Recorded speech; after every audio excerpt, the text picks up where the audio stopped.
fait ça. N'hésite pas à partager. Oh putain, n'hésite pas. Oh. N'hésite pas à partager cette vidéo dans ton entourage. J'ai du mal, hein. Le micro, pareil, remets-le bien dans tes fesses. Dans le cul, là. Comment acheter seul alors que je suis en couple et que mon conjoint n'a pas envie? Question assez difficile.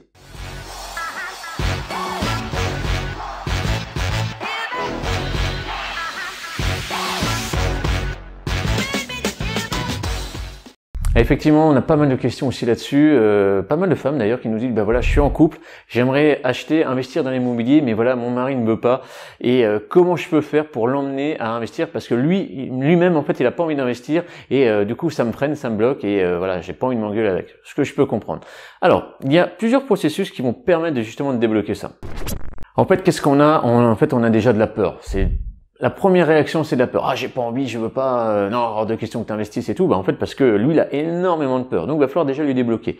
On a des problèmes d'ego aussi. Ça va être aussi compliqué, que ce soit le mari ou que ce soit la femme, hein. Il y a aussi des problèmes d'ego pour la partie conjointe qui veut pas investir. Il va falloir les soulever. Mais gentiment, mais il va falloir y aller. Donc, tu auras bien compris que c'est assez compliqué. Et j'ai conscience, quand je fais cette vidéo-là, je vais pas forcément faire des copains. Mais, je vais t'expliquer vraiment comment on peut désamorcer ça. La toute première chose, c'est simple, c'est voir en fait la situation matrimoniale du couple. Le mieux, c'est, si déjà tu es en séparation de biens, c'est parfait, c'est cool, tu peux investir tout seul. Mais il y aura déjà d'autres choses à débloquer. On n'est pas en séparation de biens, donc il va falloir passer à ce régime-là. Souvent, quand on est marié, les gens disent, bah attends, on est en communauté, quoi, tu veux faire la séparation de biens, tu veux me quitter? Non, attends, c'est pas du tout ça, pas du tout. Le but, c'est que la séparation de biens, malgré ce qu'on pourrait croire, alors en fait le titre est très mauvais de ce régime-là. Ça veut dire une chose, c'est qu'en fait on protège le conjoint. C'est-à-dire que si jamais tu te plantes tout seul avec ton investissement, il y aura que toi qui sera touché, ça ne touchera pas le conjoint, ça ne touchera pas son patrimoine. En fait, ce régime qui est séparatiste, en fait, est hyper protecteur et, à mon sens, c'est le meilleur de tous les régimes que vous pouvez acheter ensemble comme vous pouvez acheter chacun de son côté. Et ça, c'est vraiment cool. Et si jamais des fois il y a une vraie séparation, chacun a ses trucs et voilà, tout se passe bien. Enfin, tout se passe bien. Après, on a compris. Donc, qu'est-ce qu'on fait pour emmener du coup son conjoint vers l'acceptation de ce nouveau statut de mariage, la séparation de biens? Eh bien, aussi simple, allez voir un notaire, donc votre notaire, et qui va lui expliquer avec des éléments objectifs. C'est un tiers de confiance et surtout, c'est qu'il va garder le secret là-dessus. Et en plus, c'est lui qui va pouvoir rédiger l'acte. Donc ça, déjà, c'est la toute première chose à faire et vraiment à mettre en place. Explication, c'est gratuit et après le coût, ça dépendra de votre notaire, mais ça sera quelques centaines d'euros.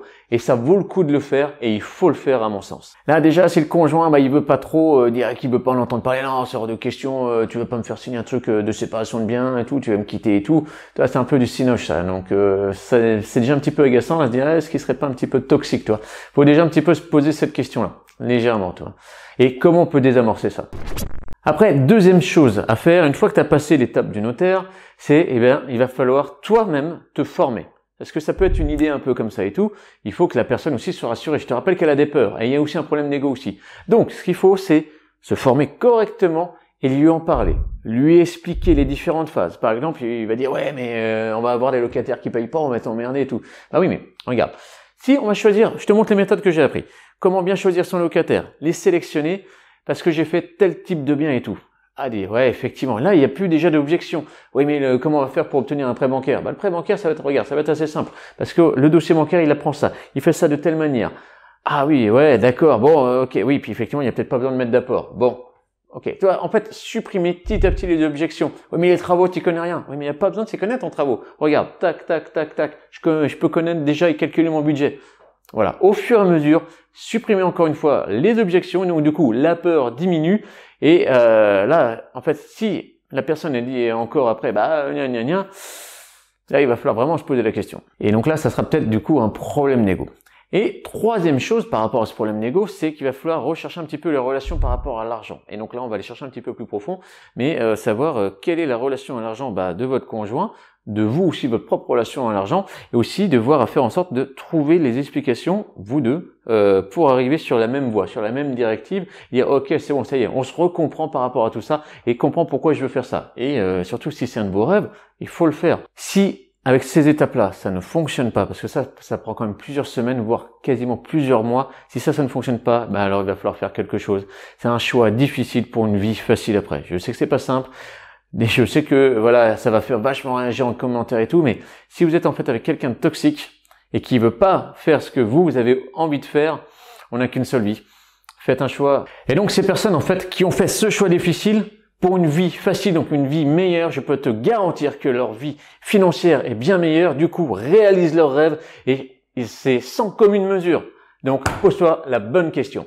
Donc si tu as kiffé cette vidéo, tu nous mets un pouce bleu, n'hésite pas à partager cette vidéo pour les personnes qui sont à ce stade-là.